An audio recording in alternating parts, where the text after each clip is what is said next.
안녕하세요. 저는 올해로 40대 초반이고 공무원으로 일을 하고 있습니다.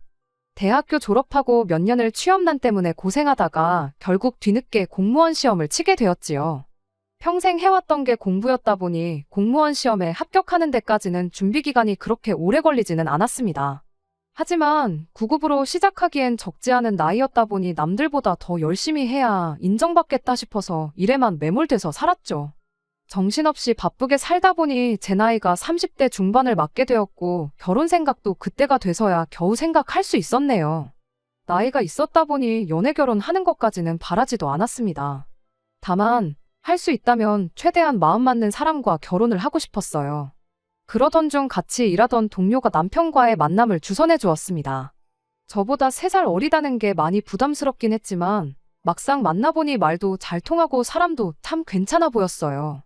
결혼을 전제로 나간 소개 자리였지만 짧은 기간이나마 서로 차근차근 알아보는 시간을 가져보자고 먼저 제안을 해왔죠. 연애하다가 결혼을 못하게 되면 시간적으로 제가 더 손해라는 걸 알고 있었지만 저도 흔쾌히 그렇게 하자고 했습니다. 바쁘게 산다고 30살 넘어서부터 연애 한번 제대로 못 해본 게 한이 돼서 그런 건 아니었습니다. 저희 부모님께서는 뭐 시간을 질질 끌게 있냐며 시간 낭비하지 말라고 했지만 앞으로 평생을 같이 하게 될 사람일지도 모르는데 한두 번 만나보고 결혼 준비부터 시작하고 싶지는 않았기에 그 제안이 저에게는 나쁘게 들리지 않았죠. 그래서 당시 남편과 연애부터 차근차근 시작하기로 했어요. 다만 저희도 나이가 나이였다 보니 연애 기간은 1년을 넘기지 말기로 정했습니다. 연애 중에 결혼 상대로 서로가 아닌 것 같다면 뒤도 돌아보지 말고 쿨하게 헤어지는 조건으로 연애를 시작하게 되었죠. 짧은 기간이었던 만큼 서로 알찬 연애를 했다고 생각했고 서로에 대해서 어느 정도 알게 되었고 평생을 함께할 배우자라는 확신을 서로 가졌기 때문에 합의했던 1년간의 연애를 마치고 저희는 곧바로 결혼 준비를 시작했습니다.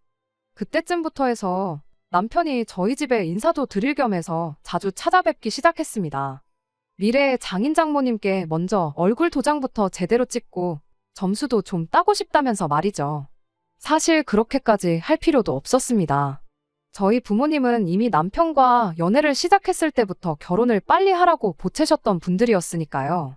하나뿐인 딸이 취직 후에는 연애도 안 하고 일에만 매몰되어서 살았다 보니 늦은 나이 때문에 평생 결혼도 못하고 혼자 살게 될 거라 걱정하셨던 분들이셨거든요. 그런데 이제 진짜로 결혼을 하겠다고 하니 얼마나 좋으셨겠어요. 저희 부모님한테는 1등 사위가 별게 아니었습니다. 사지멀쩡하고 자기 앞가림 정도만 할 수 있으면 된다시는 분들이셨거든요. 남편은 평범한 중소기업에 다니는 직장인이었습니다. 미래가 그렇게 유망한 회사는 아니었지만 그래도 한 군데서 8년 넘게 일한 걸 보면 근면성실함을 가지고 있는 사람이라고 생각했어요. 거기에 결혼 전부터 처가에 들락거리며 능글맞게 장인 장모님 하면서 친한 척을 하는데 저희 부모님께는 남편만큼 좋은 사윗감이 또 있나 싶으셨을 거예요. 공무원이 박봉이고 요즘은 기피 직업이라는 말이 많지만 제가 일 시작했을 때만 해도 그렇지 않았어요. 안정적이라는 장점 때문에 제가 공무원 준비할 당시에는 경쟁률도 엄청났습니다. 아무리 박봉이라지만 8년차 중소기업 대리였던 남편 월급과 비교해보면 제가 월급도 훨씬 잘 받았어요. 남편 말로는 회사가 과장까지는 조금 박한 편이지만 차장직급 달고부터는 대기업하고 비교해도 손색이 없는 대우를 받는다고 조금만 참으면 자기도 조금 상황이 피게 될 거라고 늘 말해왔습니다. 저는 그냥 맞벌이 생활하는 것만 해도 감지덕지라고 생각했고요. 아무튼 저희 집에서 남편이 열렬한 환영을 받은 데 비해서 시댁에서는 딱히 제가 환영을 받는 느낌은 아니었습니다. 처음 시댁에 인사를 드리러 갔을 때 예비 며느리 왔다며 현관문에서부터 저를 반겨주셨지만 시어머니가 저를 쳐다보는 눈빛부터 느낌이 썩 좋지는 않았어요. 대신 시아버지의 경우에는 진짜로 저를 반겨주셨습니다. 그날 식사 시작하고 이야기 몇 마디 나누다가 판이하게 달랐던 두 분의 반응이 왜 그랬는지 대충 짐작은 할 수 있었어요. 아버님은 자식인 남편보다 저를 더 높게 쳐주셨어요. 말씀드렸다시피 그때 당시에는 공무원이 어느 정도 인정받는 분위기였거든요. 그리고 남편이 다니는 회사에 대한 믿음도 전혀 없으셨기도 했어요. 아버님은 남편이 처음 취직했을 때부터 회사가 별로 좋은 회사처럼 보이지 않는다며 몇 년 더 집에 있어도 되니 준비 더해서 더 조건 좋은 회사로 가거나 거기서 경력 조금만 쌓아서 이직을 하라는 식으로 쭉 남편을 설득해 오셨다고 하더라고요. 결국 남편이 고집을 부려서 그 회사에 여지껏 다니게 되었던 거였고요. 이직 이야기는 거의 매해마다 하셨다는데도 불구하고 남편은 지금 회사가 마음에 든다며 고집을 부렸다고 하더라고요. 아버님 딴에는 결혼한다고 집에서 도와주지도 못하는 형편인데 남자가 한 달에 250도 안 되는 벌이로 저놈 저거 평생 장가는 갈 수나 있을지 싶으셨다고 걱정을 하셨다고 합니다. 그런데 나랏 일하는 사람을 며느리로 보게 되었다고 좋아하셨던 거고요. 그와 동시에 시어머니는 공무원이 공무원이지 뭐 나랏 일까지 한다고 축혀 세워주냐며 회사 못 들어가는 애들이 하는 게 공무원이라고 아버님 말을 자르면서 동시에 저를 깎아내리셨어요. 그러더니 오히려 땡 잡은 건 당신 아들이 아니라 저라는 식으로 말을 하더라고요. 어린 남자 데려가는데 돈은 많이 모아놓았느냐며 빈정거리더라고요. 말 끝나기 무섭게 아버님이 교양머리 없게 그딴 걸 질문이라고 하고 있냐며 집안 망신 시키지 말라고 성질을 부리셨습니다. 덕분에 그 자리에서 갑자기 두 분이 부부싸움을 시작하게 되었고요. 처음 인사드리러 온 건데 두 분 싸우는 모습을 두 눈으로 목격하니 정말 밥이 입으로 넘어가는지 코로 넘어가는지 모를 정도로 당황스럽고 불편했습니다. 그래도 그날은 그 순간에 당황했던 것 말고는 분위기 자체는 나쁘지 않았고 저도 크게 실수한 건 없는 듯 싶었어요. 시어머니가 유별나다는 건 이미 알았지만 아버님이 경우가 밝은 분이셨고 시어머니가 선을 넘는 발언을 하면 제 앞에서 부부싸움을 하게 될지라도 뜯어말려주는 분이셨으니 결혼 후에도 크게 신경 쓸 문제는 아니겠구나 싶었습니다. 돈은 솔직히 남편과 비교해서 제가 훨씬 더 잘 모아놓았습니다. 제가 취직 조금 늦게 했다고 일에 매몰돼서 살았던 게 한몫했어요. 거기에 부모님 집에서 같이 살면서 생활비도 아낄 수 있었다 보니 돈을 모으기가 더 수월했었고요. 어느 정도 안정이 되고 나서 저도 친구들도 만나고 하고 싶었는데 막상 그때가 되니 친구들은 다 결혼을 해서 가정이 생기는 바람에 만날 친구들도 없어서 정말 돈 모으는 거 말고는 할 수 있는 게 없었습니다. 덕분에 결혼할 당시에 저는 이미 2억에 가까운 돈을 모아놓았어요. 9급으로 시작한 거 치고 엄청 잘 모은 편이죠. 당시 남편은 8년차 직장인이었지만 모아놓은 돈이 고작 4천만 원에 불과했습니다. 제가 모아놓은 돈의 반이반도 안 되는 금액이었죠. 그나마도 원래는 3천 조금 넘게 모아놓은 게 전부였는데 저랑 연애 시작하고 나서 결혼자금 모으겠다고 1,000만 원을 더 모아놓은 상황이었어요. 어쨌든 그때는 짧은 기간이나마 1,000만 원이나 모아놓은 게 경제관념은 가지고 있는 사람이라고 좋게 생각했습니다. 할 때는 하는 사람이구나 하는 믿음이 있었거든요. 지금보다 앞으로 결혼하고 나서가 가장 중요하다고 생각했기에 살림 합치고부터 잘하면 된다고 생각했어요. 상견례를 진행할 당시에는 시어머니가 의외로 아무 말도 없으셨습니다. 저희 부모님 앞에서 또 저를 깎아내리면서 남편을 축혀 세워주면 어쩌나 걱정했는데 아버님이 사전에 잘 이야기를 한 건지 오히려 먼저 농담도 하고 좋은 시어머니인 척 연기를 하셨죠. 그때까지만 해도 앞으로 결혼하고 나면 물을 수 없게 되는 거니 시어머니 딴에도 처음에는 그랬지만 앞으로는 저라 잘 지내보고자 성질을 누그러뜨리고 있는 거라 생각했어요. 어쨌든 간에 제가 돈도 더 많이 해오는 상황에 벌이도 더 좋은데 제가 나이 몇 살 많다고 꿀릴 게 없다는 생각이었죠. 그런데 그게 아니었어요. 시어머니는 이왕 이렇게 된 거 결혼 후에 시집살이라도 호되게 시켜서 분풀이라도 해야겠다는 심정인가 싶더라고요. 집은 오롯이 제 돈으로 30년도 더 된 14평 아파트를 하나 장만했습니다. 연식이 연식이니만큼 재건축에 대한 기대도 있었기에 거주뿐만 아니라 투자까지 2마리 토끼를 한 번에 잡은 거라 생각했어요. 실제로 집을 사고부터 집값이 많이 오르기도 했고요. 남편이 모아놓은 돈으로 인테리어 약간 고치고 혼수랑 중고차 한 대를 장만했습니다. 모든 게 순탄하게 흘러가는 듯 싶었는데 시어머니가 난데없이 집 계약은 공동명의로 했느냐고 묻더라고요. 집은 순전히 전부 제 돈으로 구했던 것이었기에 제 명의로 했습니다. 결혼했지만 경제권을 합치지 않고 따로 관리하기로 하기도 했고 남편이 해오는 혼수며 기타 등등 비용을 생각하더라도 제가 몇 배나 돈을 더 쓴 건데 제 명의로 하는 게 당연한 거라 생각했어요. 시어머니는 그 이야기를 듣더니 욕심이 너무 험한 거 아니냐고 뭐라고 하더군요. 남편 돈으로 중고차 한 대 산 걸 가지고 뭐라고 하더라고요. 차는 솔직히 저 편하자고 산 거 맞아요. 일단 남편이 면허가 없기도 하고요.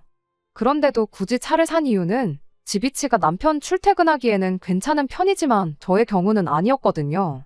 그런데 시어머니는 내 아들 돈으로 차 한 대 뽑는다고 할 때부터 알아봤는데 집이며 차며 다 네 거 하면 우리 아들 이름으로 된 건 뭐가 있느냐고 한 소리를 하는 거예요. 제가 뭐 한 대에 억소리 나는 외제차를 뽑은 것도 아니고 800만 원 주고 10만 킬로 넘게 탄 국산 준중형 차 하나 중고로 얻은 건데 이런 소리까지 들어야 하나 싶었습니다. 시어머니는 내가 내 자식을 얼마나 귀하게 키웠는데 어디 다 늙은 걸 며느리라고 데리고 와서 내 아들이 기도 못 펴고 부려먹히며 살게 되었다고 악담을 퍼붓더라고요. 너무 화가 나서 애초에 이럴 거면 결혼 허락은 왜 해줬냐 말하고 전화 끊어버렸어요. 그날 남편이 집에 와서 저한테 싹싹 빌면서 사과했죠. 시아버지도 저녁에 전화를 하셔서는 어머님 대신 사과를 하셨어요. 자기가 옆에 있었으면 그런 말 못하게 막았을 텐데 미안하다고요. 집에서 두 사람이 제 편을 들어주면 시어머니도 덜할 줄 알았는데 제 생각이 틀렸던 겁니다. 그렇게 시어머니는 결혼 생활 내내 사사건건이 저한테 시비를 걸면서 저를 까내리지 못해 안달이었어요. 그렇게라도 하지 않으면 당신 아들이 제대로 대접 못 받고 마누라 눈치 보면서 살 줄 알았나 보더군요. 반대로는 생각을 못했을까요? 시자짓 갑질 한번 저한테 할 때마다 그만큼 남편이 제 눈치를 봐야 한다는 사실을 말이에요. 집도 제가 해왔고 돈도 더 잘 버는 데다가 결혼 비용도 몇 배를 더 했는데 제가 솔직히 눈치 볼 게 뭐가 있겠어요. 시어머니가 저럴 때마다 남편은 영문도 모른 채 시어머니 대신해서 저한테 사과하고 집에서 찍소리도 못하고 쥐죽은 듯 있어야 했죠. 남편이 견디다 못해 시어머니한테 한마디 해야겠다고 제 앞에서 전화를 했던 적도 있었습니다. 남편 딴에는 자기가 강하게 말하는 모습 보여주면 시어머니도 그만하시겠지 싶어서 한 것 같은데 결과는 오히려 역효과였어요. 저도 옆에 있었다 보니 시어머니가 말하는 걸 똑똑히 들었어요. 제 귀를 의심하지 않을 수가 없었죠. 시작부터 내가 뭐 한다고 너를 다 늙어빠진 네 마누라한테 장가 보낸 줄 아느냐며 한마디 했으니까요. 여자가 남자보다 평균 수명이 길다고 하지 않느냐고 그럼 적어도 네가 죽어라고 피땀 흘려 돈 벌어놓고 일찍 죽어버리면 네 마누라가 남은 돈 혼자서 펑펑 쓰지는 않겠구나 싶어서 허락했던 거라더군요. 그런데 돈 가지고 어린 남편 휘두르는 꼴을 보니 괜히 장가 보낸 것 같다는 소리를 하더라고요. 워낙 순식간에 튀어나온 말이라 남편도 시어머니를 멈출 수 없었고 저도 듣다가 안 되겠어서 전화기 뺏어 들고 한마디 했습니다. 어머님이야말로 아버님보다 나이가 5살이나 어리시지 않느냐. 그런데 어떻게 그런 말을 하실 수 있느냐고요. 저는 나가서 돈이라도 벌어오고 어머님 아들보다 돈도 더 잘 벌지 않느냐. 남편 돈으로 놀고 먹을 생각은 추호도 없으니 걱정 마시라 한마디 했습니다. 시어머니는 제가 들었을 거라곤 생각도 못했는지 잠시 당황하더니 이미 돌이킬 수 없는 걸 알게 된 건지 오히려 저한테 큰 소리를 내기 시작했죠. 당신은 집에서 바깥 양반 내조를 하고 있지 않냐면서 뒷바라지를 해줬으니 바깥 양반이 내 노후도 책임져 주는 게 당연한 거다 하는 소리를 하시길래 그럼 저도 당장 일 그만두고 집에서 남편 내조나 해야겠다고 했죠. 나이 많은 며느리라서 얼마나 다행이냐고. 그래도 일찍 죽어버리고 돈이 남으면 아까우니 돈은 앞으로 모으지 말고 있는 대로 다 써버려야겠다고 한마디 했습니다. 결국 시어머니와는 전화로 돌이키기 힘든 만큼까지 싸우게 되었고 그 덕에 한동안 시댁과 연을 끊고 지내게 되었습니다. 남편은 따로 시어머니와 연락을 하는 듯 보였지만 그걸 가지고 아예 못하게까지 하지는 않았습니다. 괜히 저 때문에 연 끊고 지낸다는 소리 듣고 싶지도 않았고 더 이상 시어머니가 저에게 피해만 끼치지 않는다면 아무런 상관없다는 생각이었거든요. 시댁과 아예 연락을 안 하고 지낸 건 아니었어요. 이따금씩 시아버지한테서는 잘 지내냐는 안부 연락이 걸려왔습니다. 평소에도 워낙에 저를 챙겨주시던 분이었으니 시아버지의 연락까지는 저도 무시하지 않았어요. 그러다 코로나 시기 막바지쯤 해서 일이 터지게 되었습니다. 남편 회사가 코로나 시작된 이래로 상황이 안 좋아지기 시작했거든요. 남편이 성실하기는 했지만 회사 내에서 크게 인정받는 사람은 아니었더라고요. 당장 해고를 시키지는 못했지만 남편이 직장 내에서 말 못할 괴롭힘을 당하고 있다는 사실을 알게 되었습니다. 실업급여 주는 것도 싫었던 건지 남편 스스로 관두게 만들 작정이었던 거예요. 하루는 남편 자리에 의자를 치워버렸다더라고요. 실적 운운하면서 남들 앉아서 일하는데 서서 일하라는 식으로 말이죠. 할 일도 없는데 땡볕 무더운 날씨에 교통비도 없이 외근을 보내서 굴린다던가 하는 식으로 남편의 숨통을 조여왔습니다. 남편은 그래도 월급은 나오니까 새 일자리 구해질 때까지는 그냥 참고 다니겠다는데 솔직히 그 이야기 듣고 그만두라고 하지 못할 사람이 세상에 몇이나 되겠나요. 그러던 와중에 엎친 데 덮친 격으로 시아버지까지 실직을 당하게 되었습니다. 그로 인해 시부모님 노후 문제에 비상등이 켜져 버렸죠. 아버님이 일하던 곳 사정이 코로나 끝나고 나니 오히려 더 어려워지면서 나이 많은 순서부터 정리해고를 당했다고 하더라고요. 남편이 회사에서 그 고생을 하는 가운데 시댁에 생활비까지 보내야 할 수도 있게 되었으니 정말이지 머릿속에 생각이 터질 듯이 많았죠. 남편 이직할 때까지 외벌이로 버티는 건 할 수 있지만 시댁 생활비까지 부담하라 그러면 못하겠다 싶었거든요. 남편이 하루하루 회사에서 버티고 있던 상황이긴 했지만 회사에서도 남편이 저렇게 버티고 나오면 그냥 해고를 할 수도 있었으니 남편 수입이 사라지는 건 시간 문제라 생각했습니다. 그래서 한 번은 남편을 불러서 이야기했죠. 당신 직장이 사라지고 당분간 집에서 있게 된다고 해도 괜찮다. 저금도 상당히 있으니 당신이 일자리만 빨리 구해준다면야 몇 개월 외벌이 하는 거는 아무런 문제도 되지 않는다고요. 하지만 시댁 생활비는 다르다고요. 아버님 성격에 우리한테 손 벌리지는 않으실 게 뻔하지만 시어머니는 당장부터 앓는 소리를 하고 계시지 않냐고. 시댁의 생활비까지라고 하긴 뭐하지만 한 달에 100만 원까지는 내가 어떻게든 해주겠다고 했어요. 대신 조건을 하나 붙였습니다. 시어머니한테 생활비가 필요하면 나한테 직접 연락해서 나한테 직접 받아가시는 조건이라고요. 시어머니 기를 죽이거나 그러려는 생각은 절대 아니었습니다.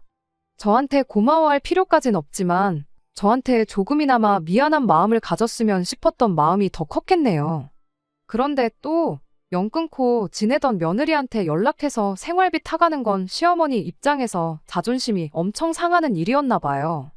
아버님 실직 소식을 들었을 때 길어야 2주 정도면 연락이 오겠구나 싶었는데 거의 반년이 지나가도록 저한테 연락 한 통이 없었거든요. 그렇게 반년이 지나서 시댁 소식을 듣게 되었는데 참으로 어이가 없는 소식이었습니다. 시어머니가 시아버지랑 이혼을 하기로 했다는 소식이었죠.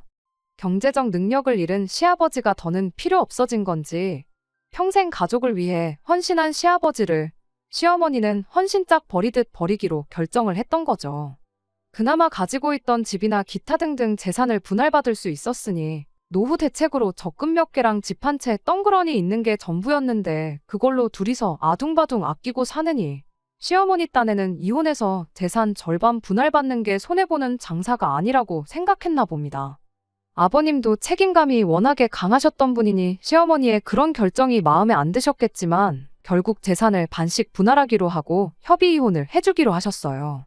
저는 그게 왠지 제 잘못처럼 느껴졌습니다. 한 달에 돈 100만 원이 뭐라고 그거 사이 안 좋은 시어머니한테 그냥 주기 싫어서 시어머니한테 직접 연락하라고 자존심을 부리다 시부모님을 이혼시켰구나 하는 생각이 들었거든요. 아버님한테는 죄송하다고 전화를 드렸어요. 아버님이 네가 잘못한 게 없는데 죄송할 게 뭐가 있느냐고 하시면서 몸 건강히 잘 지내라고 한마디 하시고 전화를 끊으셨죠. 담담한 말투로 말은 하셨지만 생각이 많은 듯한 목소리였습니다. 아버님 딴에도 차라리 생활비 문제로 매일같이 시어머니랑 다투느니 있는 재산 정확하게 반 갈라서 그 돈으로 각자 갈 길 가면 되겠구나 싶었던 것 같아요. 아무튼 간에 진짜 문제는 시부모님 황혼이혼이 완벽하게 끝나고 나서 발생하게 되었습니다. 노후 대비가 완벽한 게 아니었던 터라 사실상 재산이라곤 적음 얼마의 집 하나 가지고 있던 게 전부였는데 그 집 팔아서 재산 분할을 한다고 한들 시어머니가 돈만 쥐고 밖에서 노숙을 할 것도 아니고 지낼 곳이 필요했을 거 아니에요? 그런데 또 생각해보니 살 곳을 구하고 나면 생활비가 모자라게 될 것은 자명한 사실이었던 거죠. 문제는 시어머니가 주거에 필요한 비용을 아끼겠다고 짐 싸들고 저희 집으로 쳐들어온 게 문제였죠. 결혼하고 처음으로 시어머니가 저를 며느리 대접을 해주시더군요. 제가 시어머니한테 제대로 된 며느리 대접받자고 결혼한 것도 아니고 여지껏 말도 안 되는 이유로 사람 취급도 안 해주더니 이제서야 제 도움이 필요하니 찾아온 시어머니가 달가울 리가 없었죠. 게다가 자칫하다간 내 집에 시어머니를 모시고 살아야 할 판인데 오죽했겠나요. 시어머니가 아니라 오갈곳 없어진 시아버지가, 저랑 그나마 관계가 좋던 시아버지가 저를 다시 찾아오셨다고 해도 싫다고 했었을 겁니다. 그런데 남편이 난데없이 저를 방으로 끌고 가더니 일단 방 한 칸 내어드리고 나중 일은 나중에 생각하자고 하더라고요. 남편한테 제가 물었어요. 지금 모시게 되면 평생 모시게 되는 거 모르냐고 했죠. 그랬더니 남편이 오갈곳 없으시다는데 그럼 어머니를 길바닥에 내몰자는 거냐고 따지더라고요. 이혼을 결정한 것도 어머님이지 않냐, 그리고 오갈곳이 없긴 왜 없냐, 아버님한테 받은 돈이 있지 않냐고요. 그랬더니 남편이 그럼 어머니한테 월세로 30만 원씩 내라고 할 테니 같이 지내게 하자고 하더군요. 어이가 없었죠. 제가 시어머니랑 사이가 좋았던 것도 아니고 서로 대판 싸우고 1년 가까이 연을 끊고 지내기까지 했는데 고작 30만 원 받자고 시어머니를 내 집에 모시겠냐고 한마디 했네요. 제 눈치 많이 보고 저한테 잘하려고 노력하는 사람이었지만 결국 결혼하니 효자가 되는 건 어쩔 수 없었나 봐요. 아무리 봐도 아버님한테 재산분할 받아서 목돈이라도 쥐고 있는 시어머니 상황이 직장도 잃고 뭐 아무것도 가진 거 없는 남편 상황보다 훨씬 좋다는 걸 몰랐던 걸까요? 이 집의 지분이라고는 이사 들어올 때 도배장 파는 거랑 혼수 몇 가지밖에 없는 사람이 자기도 이 집에 지분이 있다며 그 정도 정할 권리가 있다고 소리를 치대요. 시어머니도 제가 웬만해선 마음을 바꾸지 않겠다는 걸 알았는지 내 그럴 줄 알았다고 그따구로 내 아들 휘어잡을 거면 그냥 이혼을 해라 하는 식으로 강하게 나오더군요. 순간 이혼하라는 이야기를 직접 꺼내주셨는데 못할 게 뭐가 있겠냐 싶은 생각이 들었어요. 그래서 알겠다고 대답했죠. 시어머니는 제가 이렇게 나올 걸 미리 계산이라도 했던 건지 그럼 집은 두고 저만 나가라더군요. 순전히 내 돈으로만 들어간 내 집인데 내가 미쳤다고 집을 포기하게 했냐고, 도배장 판할 때 들어간 돈이랑 혼수할 때 들어간 돈, 그리고 자동차도 돌려줄 테니 두 사람 보고 나가라고 했습니다. 당장 오갈 곳이 없으니 집을 포기할 수는 없다고 나오더군요. 저도 생각해보니 암만 내 집이 최고라고 하지만 결혼 생활 시작부터 남편과 함께한 이 집에서 혼자 지내게 될 텐데 이혼하고 나서도 그 기분이 똑같을까 싶더라고요. 어차피 저는 친정으로 돌아가면 되겠다 싶었고 그래서 여차저차 절충해서 그 집을 시어머니한테 팔기로 했습니다. 재개발 소식과 이런저런 이유로 집값이 제가 처음 샀을 때보다 1억이 넘게 오른 상황이었기도 해서 시어머니가 이혼하면서 분할받은 돈과 결혼 생활하면서 모아놓은 돈은 제가 다 가지고 오는 조건으로 집을 남편에게 넘기기로 했어요. 돌려줘야 할 혼수니 재산 분할이니 이런 거 머리 아프게 고민할 바에 깔끔하게 그러는 게 서로 더 편하겠다 싶었거든요. 제 이혼 소식을 전해들은 친정 부모님이 저한테 많이 미안해하셨어요. 딸내미 늦게 시집 보낸다고 제대로 봐야 할 사람 됨됨이를 면밀히 보지 않았다면서 제 이혼이 당신들 책임이라며 자책하셨습니다. 저라고 뭐 이런 사람들인 줄 알았겠냐며 미안해하실 필요 없다고 말했죠. 그래도 집을 내주고 온 게 손해본 느낌이라며 안타까워하셨어요. 재개발이며 뭐며 앞으로 집값이 오를 일만 있는데 이혼하고 전세 같은 거 주면 되는 거였지 않냐며 너무 성급하게 결정을 내린 거 아니냐고 하셨습니다. 저도 그런 느낌이 없지 않아 있기는 했는데 이미 물 건너간 거 후회해서 뭐하나 싶었습니다. 빨리 이혼 결심하고 그 집구석 손절한 게 더 잘한 일이다 생각하고 괜찮다고 웃어넘겼어요.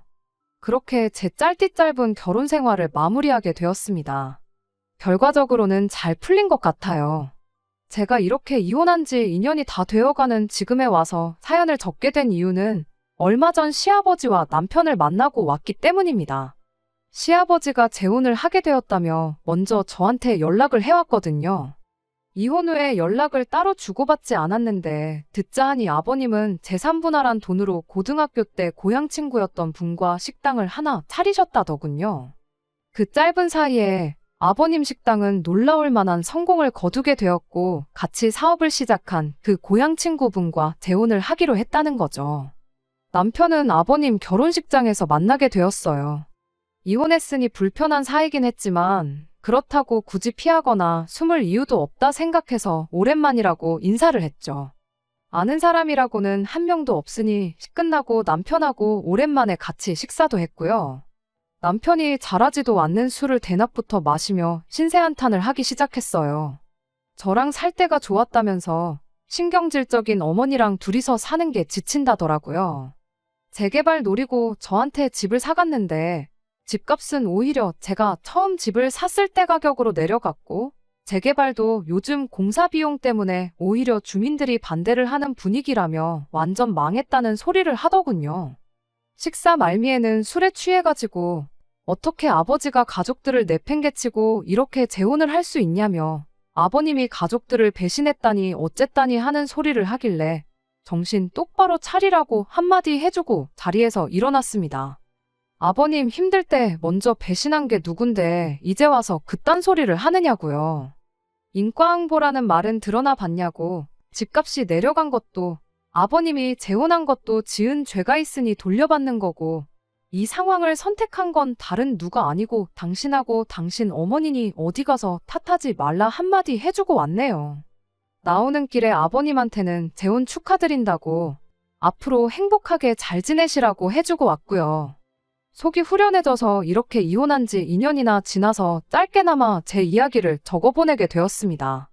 결국 제가 이혼했다는 사실은 변함이 없지만 저런 남편과 시어머니와 평생을 함께하는 것보다 지금 제 삶이 훨씬 나은 것 같아 마음은 편해졌네요. 끝까지 들어주셔서 감사합니다. 오늘의 사연은 여기까지입니다. 구독과 좋아요, 알람 설정 부탁드리고 더 좋은 사연으로 다시 찾아뵙겠습니다. 감사합니다.